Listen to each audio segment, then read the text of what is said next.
Welcome, everyone, to 1819 News, the podcast. I'm Bryan Dawson, CEO of 1819 News, and host of this here podcast, where we are in pursuit of a free and flourishing Alabama every single week.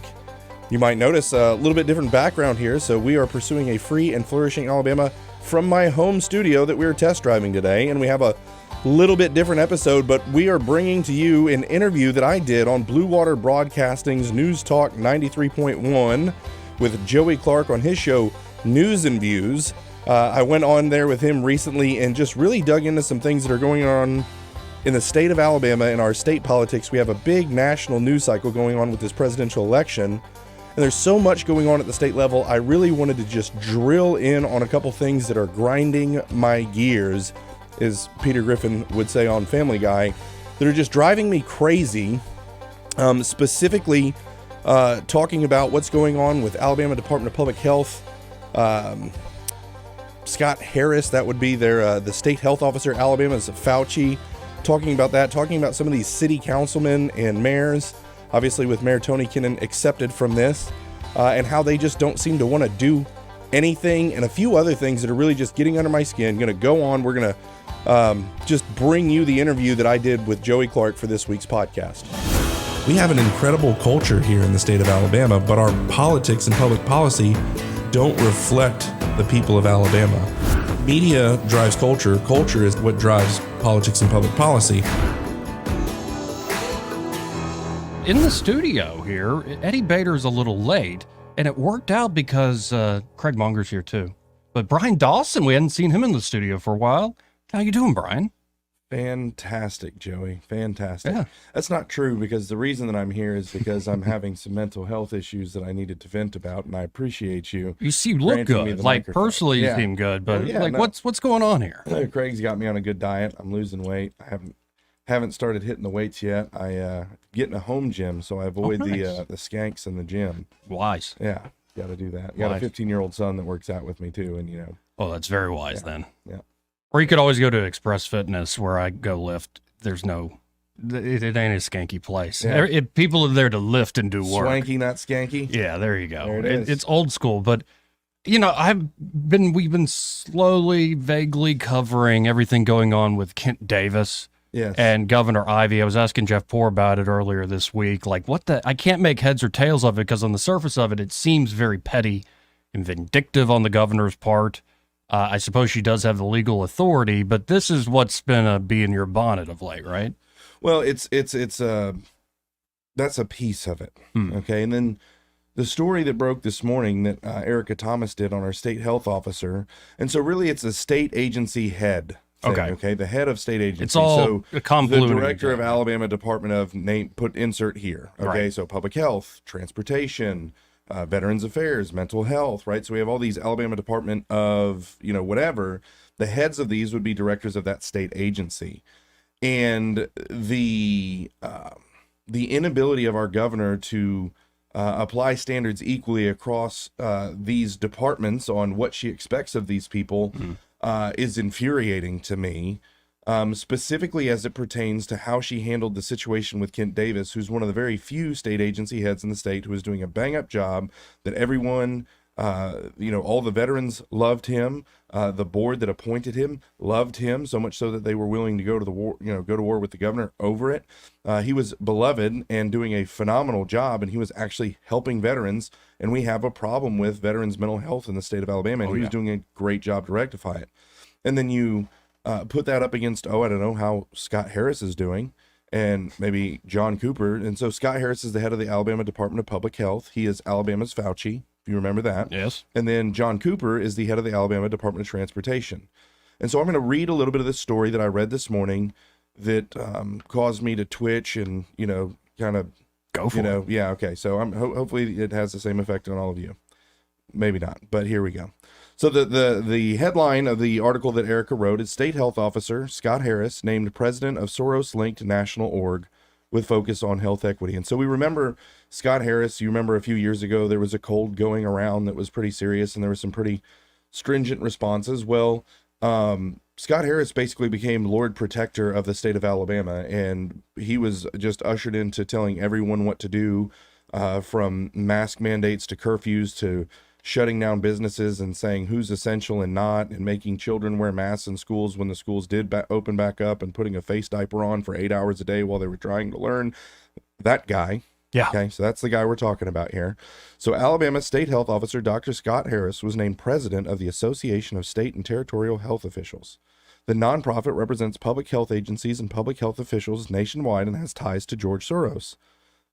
ASTHCHO, whatever it is, focuses on health equity and states its partners must advocate for changes to maximize health and address inequities that exist among groups based on geographic location, income, education, race, ethnicity, gender, sexual orientation, and disability.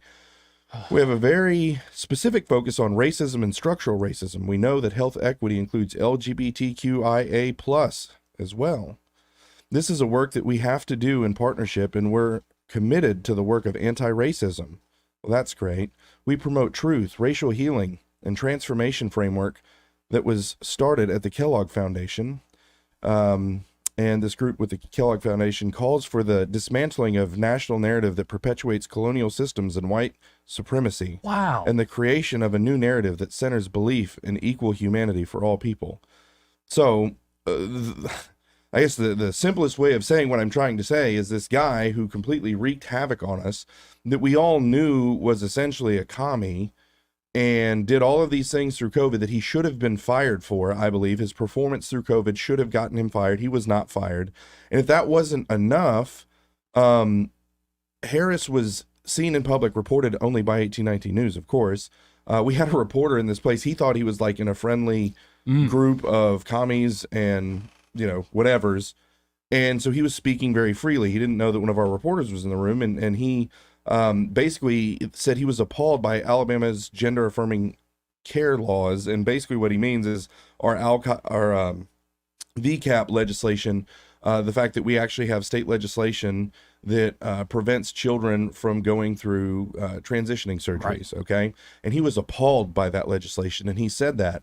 And then when we reported on it, he said that we were lying. And so then we published a story with the audio of his full speech. Wow. Okay, so this guy should have been fired after that as well, in my opinion. Yes. Okay, but the reason that he couldn't be fired is because he's not appointed by the governor. He doesn't serve at the pleasure of the governor. He serves at the pleasure of this board that's made up of people from the Medical Association of the State of Alabama, MASA. You gotta love that one. And they appoint him. And so the governor, there's nothing I can do. He's appointed by this board. There's nothing I can do.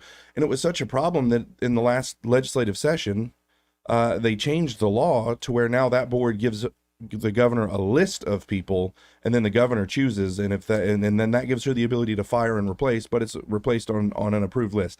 I would prefer that it wasn't a list. I would just wish the governor could pick that person like she does so many other state agencies. Right. But either way, the legislature rectified that situation, at least in some, and it was rectified with legislation because it was a problem that she couldn't fire him, and that's what we were led to believe. Well, do you know who else, Joey, is appointed by a board? Oh, yeah. Kent Davis, the guy that she just unilaterally fired. He was also appointed by a board of the head of a bunch of different veterans groups, and so should have had that same protection. Yeah. But I believe Gina Mayola, the governor's spokesperson, said that Ivey used, and here it is, this is the word I told you, I don't know what to do with this language. It kind of gets me a little bit excited. Her supreme executive power of this state to immediately remove him from his position. And so we see now that Kay Ivey's been sleeping on this supreme executive power of this state that she could have used with Scott Harris, but chose not to. Well, what was Kent Davis guilty of? They aren't really saying, it's really kind of all around the place, but what it looks like is that when a state agency director files an ethics complaint against another state agency, that's a big deal. Oh, yeah. He did that. Of course, the ethics commission just laughed at it and threw it away. With many of the board members backing him up. Correct. Yeah. And so he, as a well-respected veteran, an admiral, a rear admiral, okay, those are some bona fides there that you would trust. If he feels this is such a big deal that he needs to file an ethics complaint, there's probably something there. But the ethics complaint was basically laughed away, and then he came under crazy scrutiny for doing that, and was essentially, they tried to push him out. And Ivey tried to get the board to fire him. He went ahead and resigned because, then the board didn't accept his resignation. Right. Okay. And was like, no, you need to stay. And he said, okay, I guess I'm staying.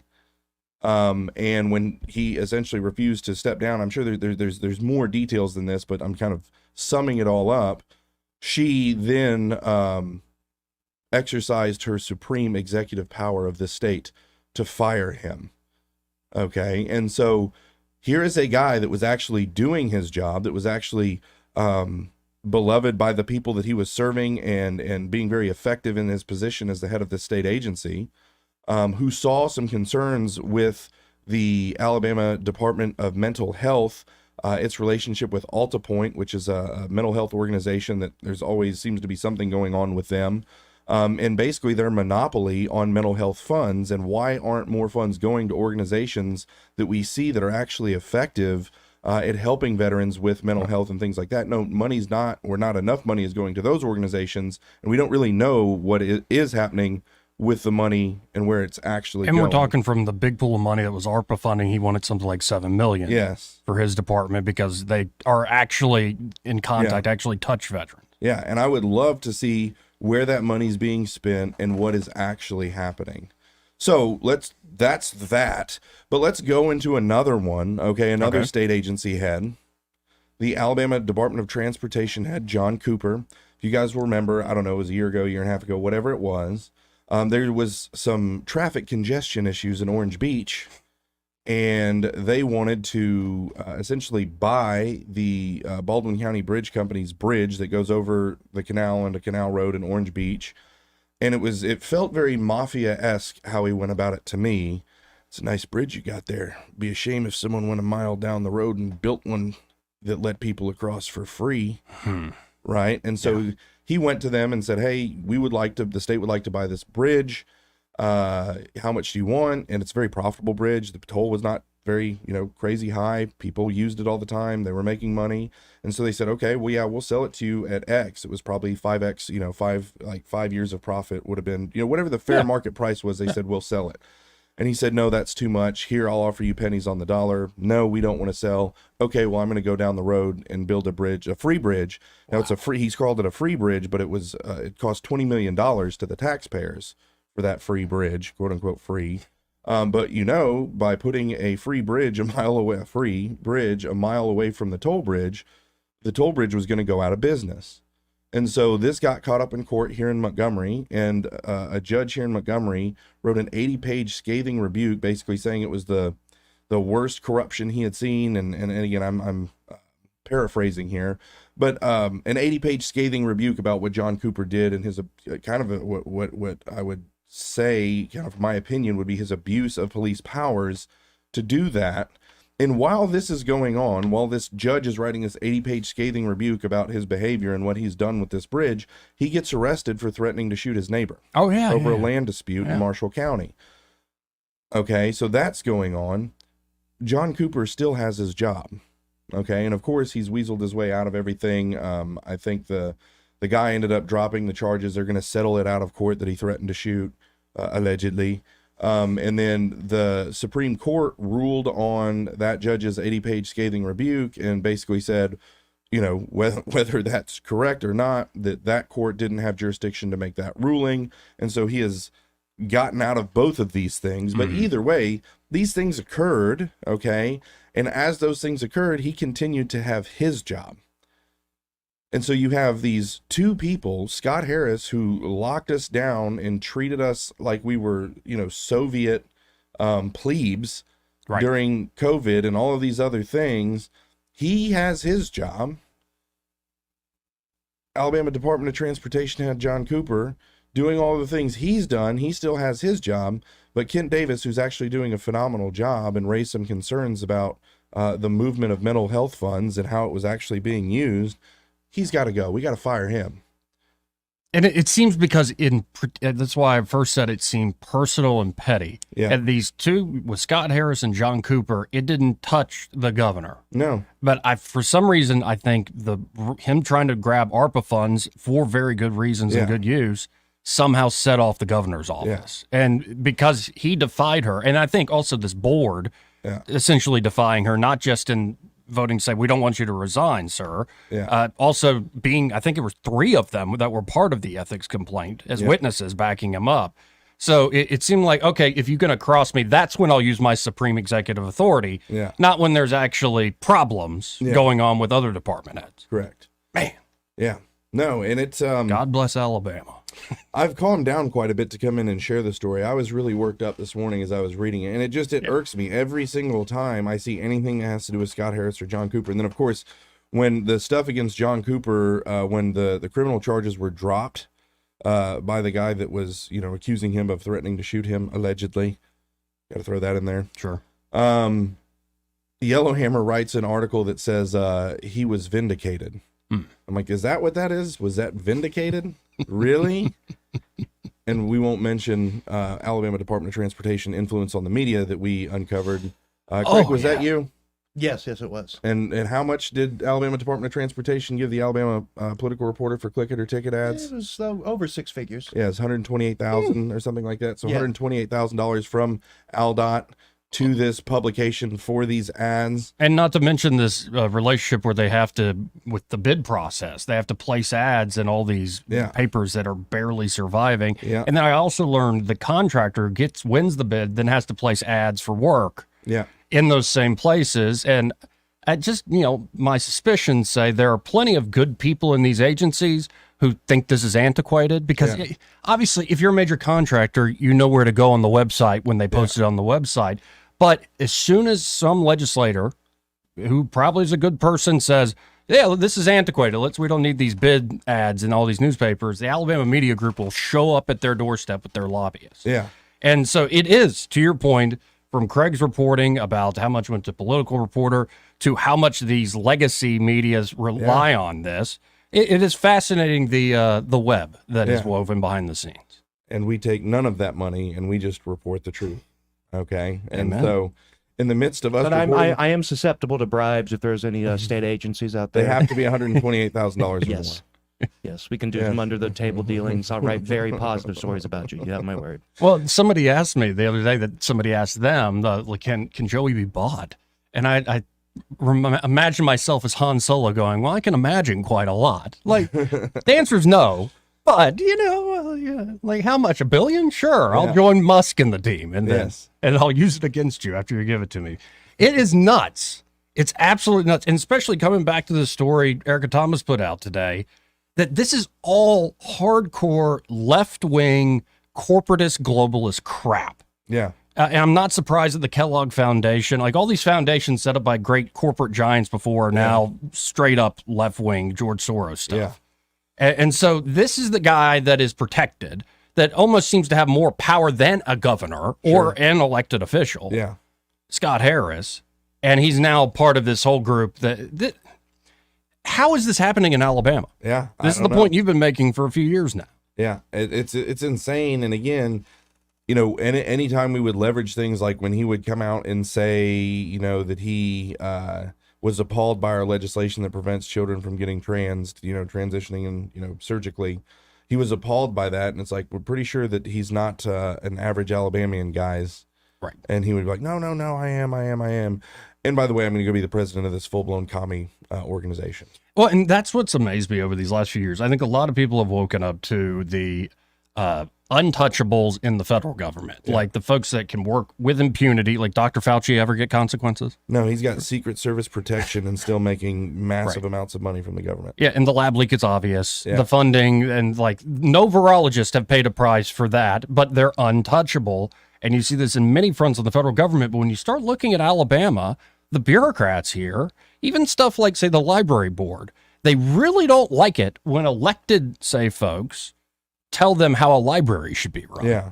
Like, it's amazing, these bureaucratic professionals with, credentials, they seem almost anti-democratic when it comes to their own turf. Sure. And to get away with things that they know the vast majority of the population, even if you're looking at just a local issue, does not want.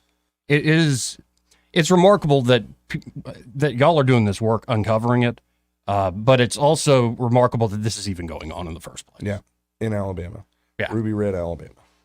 Goodness, like I might expect it in Huntsville. Yeah. Like, because, That's a whole thing. That's a whole other its own question thing. we might ask. But, well, I appreciate you laying all that out, man. Sure.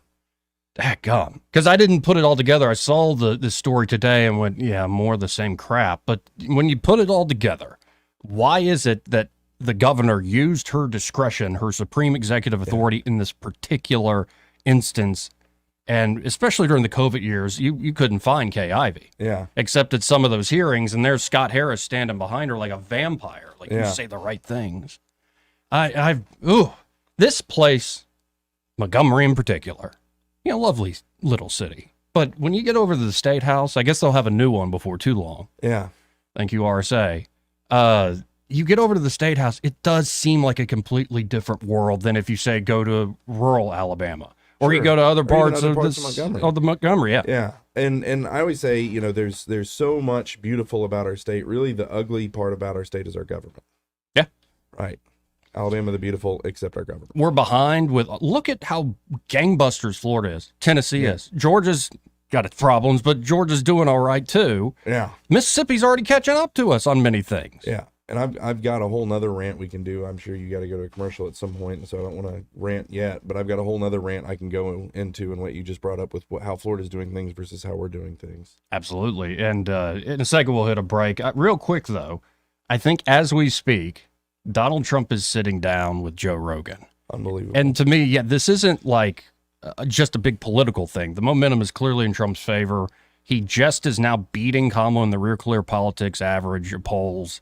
It just, the feeling of it is there, and the desperation of calling him Hitler. We'll get into all that a little later in the show. But aside from the politics, just what a media event this is. Well, you have said, so when I used to come on every Friday, and now Craig has become my replacement because I've got to travel the state shaking babies and kissing hands.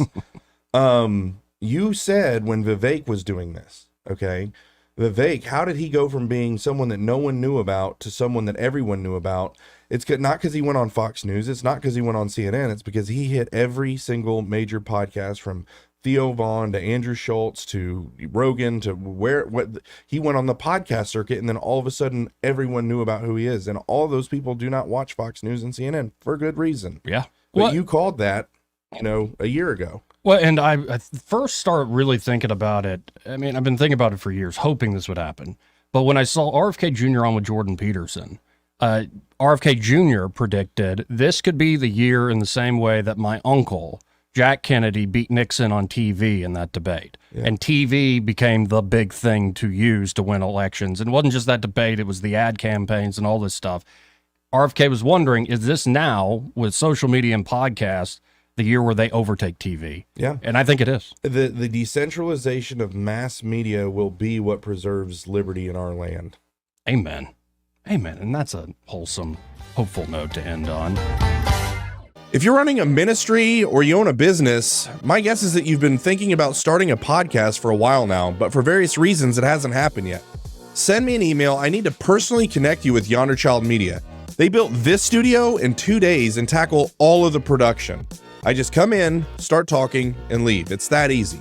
They do everything else. Whether you want to record at your business or a home office like they just built for me, you come in, start talking, and Yonder Child will do everything else. Send me an email. That's going to be BRYAN, Bryan.Dawson, DAWSON at 1819news.com, and I'd be happy to personally connect you. Craig, you're kind of quiet. I know I'm quiet too. He's been rolling. What am I supposed to talk about? He's going. he's on a roll here. So usually it's us ranting back and forth at one another. So you have another one in you. I want to hear. I've got two more actually. Okay. And I'll tie them all together and put a pretty little bow on it. And so it's a thing. Once you've been doing this for so long, I wasn't super duper focused on state politics, and then I kind of realized after the 2020 election the need to begin to focus more local and figure out what's going on. And there was no one else really focusing on what was actually going on at the local level. So the people of Alabama couldn't really focus on it either because there was no one actually reporting on what was really happening. Right. And so as I focus on these things, and as Craig reports on these things and our other reporters and everything, we talk and discuss, and you begin to notice patterns in how people go about things. And there's two patterns I want to talk to you guys about. Specifically, one is the trick plays that they do to get vice legislation passed.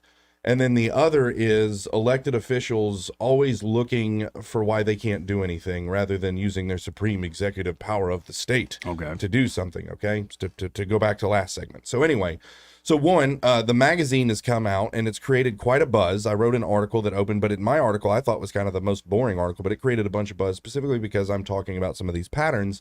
But the magazine itself is incredible. It's by far our best magazine, and it's about the courage that Albert Patterson displayed. He was the guy who ran for attorney general to put the corruption in Phoenix City in the 1950s. And this is 1819 News, the magazine. 1819 News, the magazine. Before you keep going, how can folks pick it up? So you have to be a member to get it, Joey. You have to join. You can join and just go on the website. There's a red button that says become a member. You click that. And there's been some issues with our back end. I feel like we're under a cyber attack or something. If it doesn't work, wait and then go there and do it. But sign up to become a member and you'll get our biannual magazine that comes out. But this one is just amazing. It's dedicated to highlighting people who showed tremendous courage or are living the lives that we think Alabamians need to live in order for our state to actually flourish. But my opening was, I really criticized the fact that our state has no leadership right now. And what is leadership? And there's certain positions in the state where that leadership exists and it needs to be there. I think Will Ainsworth has leadership. I think Steve Marshall has leadership, but they're not in those executive functions at that level. And so what you have is the Speaker of the House, the Senate Pro Tem, and the governor. That's who I'm kind of offering this up to, okay? And I always say leadership is like if you have a ship, a Revolutionary War era ship that's in the ocean, okay, and it's in the waves or whatever, and if that ship doesn't have a destination, the wind and the waves are going to take that ship and crush it against the rocks. But you give that same ship a destination, and that same wind and waves will actually take it to its positive end, okay? And so it is with vision and leadership. And if an executive in our state or a leader in our state actually casted a positive vision that the people bought into, and they understood why decisions were being made because they said, that's where we're going, and we have to make these decisions to get there, they'd be willing to sacrifice, they would buy in, they would get behind things. But we don't have that. We have a complete lack of leadership, and it's basically just a free-for-all for special interests to get whatever they want, and the people in positions of leadership that I just named are basically serving special interests rather than providing vision and leadership for the people, okay? And so specifically, I went into, ever since Mac McCutcheon and Nathaniel Ledbetter have become the Speaker of the House, so when that happened, and they're behind this guy who I personally believe, this is conjecture, this is my opinion, the political consultant that they use that basically functions as their chief of staff is a guy named Steve Raby. We did an article on it, who is Steve Raby, and to the best of my knowledge, everything I can gather, I personally, Bryan Dawson, believe he is still a Democrat, and the behaviors of Mac McCutcheon and Nathaniel Ledbetter makes me believe they have Democrat tendencies, and Ledbetter in 2014 switched over. Some people switch over and they do really conservative things. Steve Marshall switched over in 2012 and has been an amazing conservative ever since. Well, he switched over in 2014 and I've not seen that same kind of conservatism. And so since those two, Mac McCutcheon and Nathaniel Ledbetter, under the tutelage of Steve Raby, their political consultant, the three things that we've seen are a gas tax hike, marijuana, and several massive pushes for legalized gambling in the last one to include Medicaid expansion. And you are in Ruby Red, Alabama, a Republican supermajority state with the most conservative people in the nation living here. And the best you can do, I feel like the Pawn Stars thing is like, best I can do is marijuana and gambling. Best I can do, sorry. Right? And so that's what we're seeing. And then how they go about actually doing this is the play. Vice A is already happening, Joey. Yeah. Vice A is already happening. There's nothing we can do about it, so we just need to legalize it, regulate it, tax it. We're going to give that money to the kids, Joey. Right. And so marijuana, people already smoking that weed now, Joey. They're already smoking that ganja. So what we need to do, we need to legalize it, regulate it, tax it, give that money to the kids, Joey. Gambling. Man, they're already out there gambling, all kinds of legal gambling going on. We ain't going to be able to stop it. So we just need to legalize it. Legalize that gambling, man. They're out there doing it. We're going to regulate it, tax it. You know what we can do with that money, Joey? We can give it to the kids. We can give it to the kids. And so insert whatever. Prostitution. Man, them girls are already out there turning them tricks now, Joey. They're turning them tricks. Yeah, so why give all the money to OnlyFans? Exactly. Right. We got to get some to the kids. So what we're going to do is we're going to legalize it. We're going to regulate it, tax it, and give it to the kids. Abortion. Yeah. Women are already killing their babies now, Joey. So what we need to do, we need to legalize it and regulate it so they do it proper like. tax it and give that money to the children, Joey. And so this is the play to insert vice that no Alabamians would. And again, and it's also being done in conjunction with massive media buys that are getting you to think that you're basically going to get scratch tickets when you're actually getting a new power player that will be the gambling interests in the state that will put their boot on our neck way worse than the AEA did when they were in power. That's what we're going to get if we get gambling. Right. Okay. But what you're seeing on the TV is in Tennessee, little Becky, because the scratch tickets, got to go to college, and look at her. She's making good money now because she went to college because of the scratch tickets. That's what you see ad nauseum on your TV. Not we're going to come and put our boot on your necks and have a new power player that makes the BCA and Alabama Power look like nothing and make the AEA look like nothing when gambling interests come in and rule the state. Well, and what belies and like really gives the game away is look at just the medical marijuana bill. What a mess, number one. A legal mess. Just it's insane how awful this has been. You go try to grow marijuana in this state and process it in this state without their regulations. Yeah. Like, why can't you just enforce it in the first place? Gambling especially. Yeah. Because a big push was like, well, we don't really have enforcement mechanisms against illegal gaming. So let's legalize a few insider players. That's the back half of the rant, Joey. Yeah. That's the back half of the rant, and it's in the magazine. Okay. And you're going to get a magazine. 1819 is the magazine. The magazine. I'm sorry for stealing your rant. No, it's cool. It's okay. We're in the forgiveness business here. So the back half of the rant is this. That play has not worked for gambling. They've tried they're already gambling. We have to legalize it, regulate it, give the money to the children. They've tried that. It doesn't work. So now Speaker Ledbetter comes out and he says, Alabama, we have a serious illegal gambling problem. And everyone's like, oh my God, yeah, we do. This is great. You're speaking my language, Speaker. So what we're going to do to fix it is we're going to legalize it for the big five. And then we're going to create an enforcement. No, then we're going to make it a felony to do it illegally.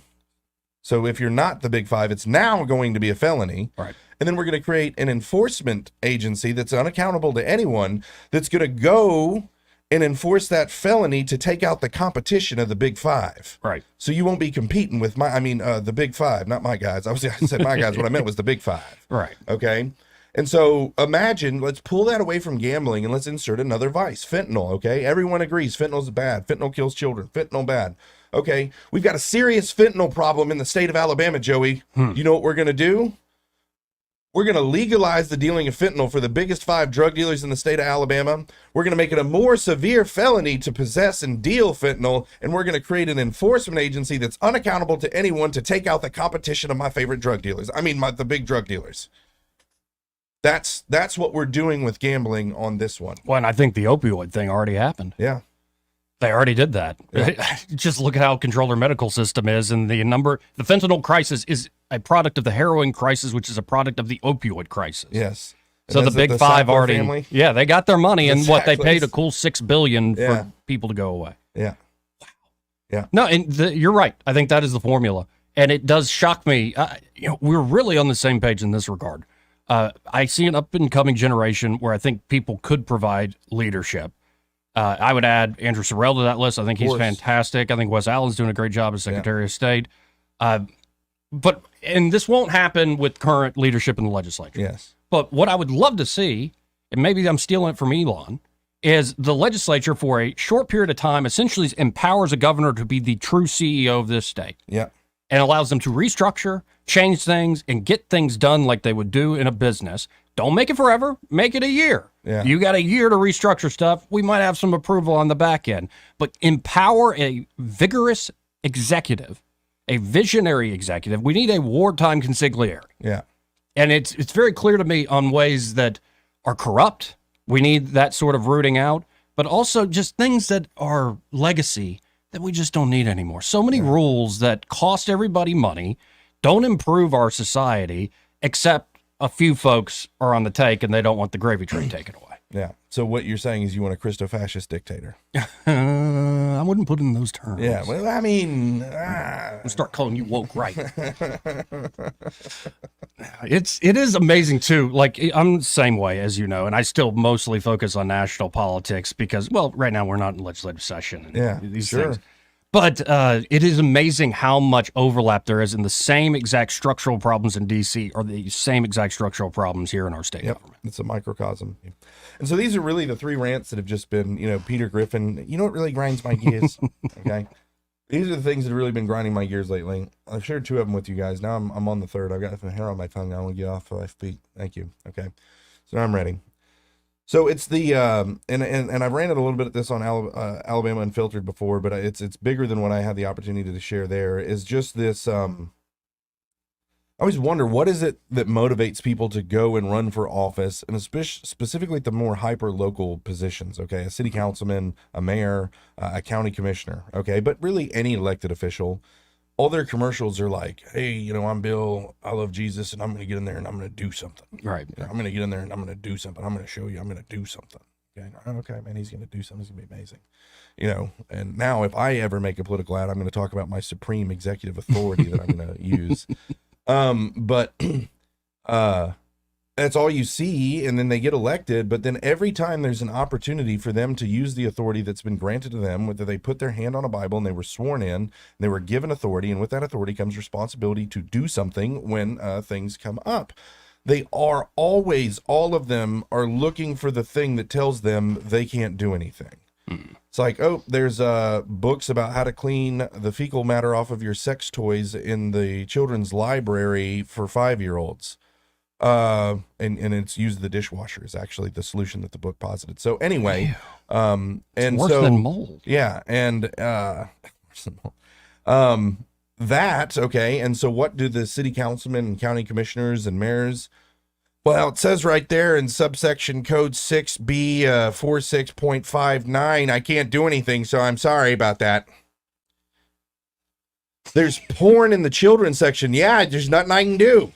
Nothing I can do. I'm sorry about that. Nothing I can do. It's actually the library board supposed to do something. You go to the library board and they're like, yeah, nope, it says code 6549 or 62. It's actually the city council. There's nothing I can do about that. Okay.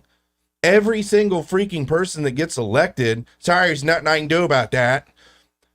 What I want to see moving forward is political ads where it's like, hey, my name's Bill and I'm not going to do anything. There's actually nothing that I'm able to do if I get elected. Right. And that's exactly what I'm going to do is nothing. Elect me. Okay? Because that's essentially what they're all doing the moment they actually have it. And it seems like the only reason these city councilmen and county commissioners get elected is so that they can facilitate real estate development deals that are going to benefit them or something. I don't know what their motivation is. It's certainly not for the betterment of the city. It's certainly not for the well-being of the children and the people in their communities. And I don't have one city or county in mind. This is like, I cover the state, and it's the same freaking thing from lower Alabama to North Alabama to central Alabama. Everywhere I go, I see the same behavior patterns from these county commissioners, these city councilmen, and these mayors, and even some of our elected officials. I said, I'm gonna go around the state house. I'm gonna have to keep true to this. I'm gonna go around the state house, and instead of what would Jesus do bracelets, WWJD, it's gonna be WWRDD. What would Ron DeSantis do?